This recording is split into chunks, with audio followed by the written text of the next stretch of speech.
నీ పీరియడ్ ఉంది గదా! పీరియడ్ డేట్ నుండి ఒక 1 వీక్ వెయిట్ చేయాలి. 1 వీక్ అంటే 1 డే, 2 డేలకే కొంతమంది చెక్ జేసుకుంటారు. అప్పుడే చూపియదు. యూరిన్‌లో పాజిటివ్ రావాలంటే మనకి పీరియడ్ మిస్ అయిన తర్వాత 1 వీక్ వెయిట్ చేసి చెక్ జేయాలి యూరిన్‌లో. అదే నీకు బ్లడ్‌లో తెలుసుకోవాలి. మదర్ బ్లడ్‌లోనే బీటా ఎస్‌సిజి తెలుసుకోవాలంటే నీకు పీరియడ్ రాకన్నా ముందే 1 వీక్ ముందే తెలిసిపోతది. అది బ్లడ్ టెస్ట్ మనకి ఇంట్లో చేసుకోవడానికి కుదరదు. ల్యాబ్‌కెళ్ళి మీరు సీరం బీటా ఎస్‌సిజి అనే బ్లడ్ శాంపిల్ ఇస్తే మీ పీరియడ్ కన్నా ముందు 1 వీక్ ముందే మీరు ప్రెగ్నెంటా లేదా అని ఎగ్జాక్ట్‌గా చెప్తది. అందులో నెగెటివ్ వచ్చినంత మాత్రాన మనం భయపడాల్సింది లేదు. కొంతమందికి ఇంప్లాంటేషన్ గానీ, ఎంబ్రియో ఫార్మేషన్ గానీ లేట్‌గా ఉండొచ్చు.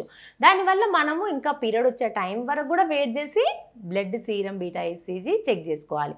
ఒక్కొక్కసారి యూరిన్ టెస్ట్‌లో 2 లైన్స్ వస్తాయి. స్కాన్‌లో చూస్తే ఉండదు. బీటా ఎస్‌సిజి ఉండదు. సో, యూరిన్ టెస్ట్ కన్ఫర్మేటివ్ కాదు.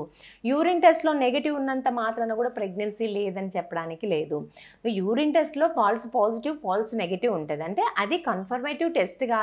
ఉందా లేదా అని చెప్పే ఒక స్క్రీనింగ్ టెస్ట్ మాత్రమే. కన్ఫర్మేటివ్ టెస్ట్ మనకు బ్లడ్ టెస్ట్.